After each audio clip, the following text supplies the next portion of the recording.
না আছে পর্যাপ্ত ওষুধ, না আছে স্যালাইন, কখনো মেঝেতে আবার কখনো ভাঙাচোরা বেডেই ভরসা রোগীদের।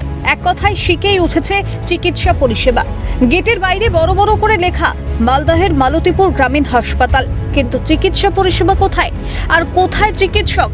অভিযোগ, জরুরি বিভাগে সর্বক্ষণ থাকছে না চিকিৎসক, সরকারি হাসপাতালে মিলছে না কোনো ওষুধ, প্রেসক্রিপশন ধরিয়ে দেওয়া হচ্ছে রোগীর পরিজনদের হাতে, বাইরে থেকে চড়া দামে কিনতে হচ্ছে সেই ওষুধ, ওয়ার্ডে নেই কোনো পাখা, আবার থাকলেও তা বিকল, না আছে পানীয় জলের ব্যবস্থা, যত্রতত্র ছড়িয়ে ছিটিয়ে রয়েছে নোংরা আবর্জনা, বাড়ছে মশা মাছির উপদ্রব, হাসপাতালের বারান্দায় তৈরি হয়েছে অবৈধ পার্কিং। অভিযোগ, বারবার লিখিত দেওয়া হলেও কোনো হেলদোল নেই হাসপাতাল কর্তৃপক্ষের। বৃহস্পতিবার হাসপাতাল চত্বরে এক দফা বিক্ষোভ দেখান স্থানীয় থেকে শুরু করে রোগীর পরিজনরা।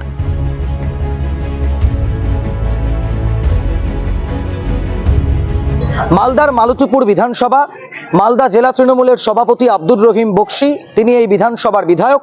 শুধু বিধায়ক বলা চলে না, তিনি এই যে মালতীপুর গ্রামীণ হাসপাতাল রয়েছেন সেই গ্রামীণ হাসপাতালের চেয়ারপারসন, এবং তার হাসপাতালে কার্যত বেহাল এবং দুর্দশা ছবি কিন্তু ফুটে উঠল।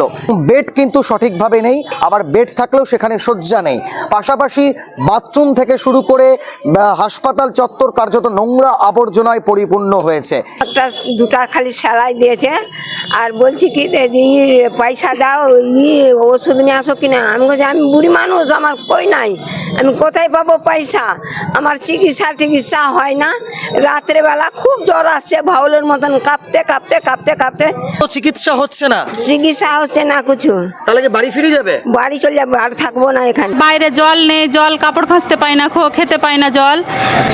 ওষুধ কিনে নিলাম মালতীপুর গ্রামীণ হাসপাতাল। ওষুধ কি কিনে নিতে হচ্ছে? হ্যাঁ, সকালে ওষুধ কিনে নিলাম আমি। হসপিটাল নোংরা, পরিষ্কার পরিচ্ছন্ন না।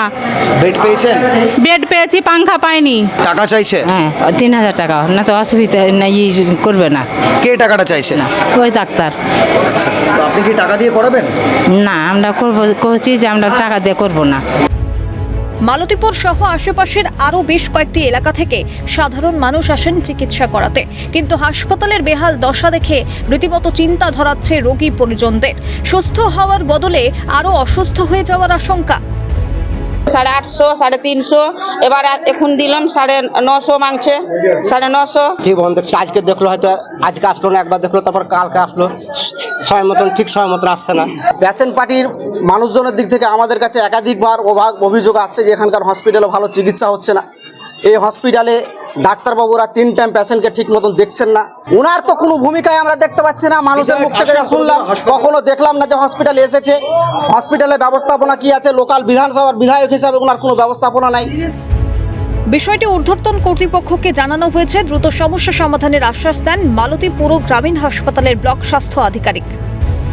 কতটা পুরোপুরি সাপ্লাই যেগুলো থাকে সেগুলো দেওয়া হয়, আর কিছু মেডিসিন যেগুলো আমাদের কোনো সাপ্লাই থাকে না, কোথাও মানে কোনো হসপিটাল সাপ্লাই নেই, যেগুলো পেশেন্টের লাগে সেগুলো হয়তো কিনতে দেওয়া হয়েছে। হাই অথরিটিকে জানানো হয়েছে নার্সিং স্টেশন বাড়ানোর জন্য, পেশেন্টের আরও সুবিধার জন্য, তারপর আপনার যেগুলো রিপেয়ারের ব্যাপার আছে সব কিছু জানানো হয়েছে। স্বাস্থ্য নিয়ে বরাবরই করা হুঁশিয়ারি দিয়েছেন স্বাস্থ্যমন্ত্রী, নিয়েছেন একাধিক পদক্ষেপও। স্বাস্থ্য পরিষেবা উন্নয়নের ঢালা হচ্ছে টাকাও, কিন্তু মালতীপুর গ্রামীণ হাসপাতালে সেই উন্নয়ন যেন থমকে গিয়েছে। উন্নয়নের ছিটে ফোটাও নেই। যে হাসপাতালেই সাধারণ মানুষের ভরসা, সেই হাসপাতাল কেন ধুঁকছে চিকিৎসাহীনতায়? রোগী স্বাস্থ্য নিয়ে কেন এত গড়িমসি? মালতীপুর গ্রামীণ হাসপাতালের এই যে দুর্দশার চিত্র, এই দুর্দশার চিত্রর অভিযোগ তুলে হাসপাতালে আসা রোগী সহ রোগীর পরিবার প্রত্যেকেই কিন্তু বিক্ষোভ দেখালেন, এবং তারা একটাই দাবি করলেন যে হাসপাতালের হাল ফিরুক। সাধারণ মানুষ কোথায় যাবে, কোথায় গিয়ে স্বাস্থ্য পরিষেবা চাইবে, কার কাছে দাঁড়াবে, সে নিয়েও কিন্তু রীতিমতো প্রশ্ন উঠছে। এখন দেখার বিষয় এই হাসপাতালের হাল কবে ফেরে। মালদা থেকে অভিষেক সাহা, ক্যালকাটা নিউজ।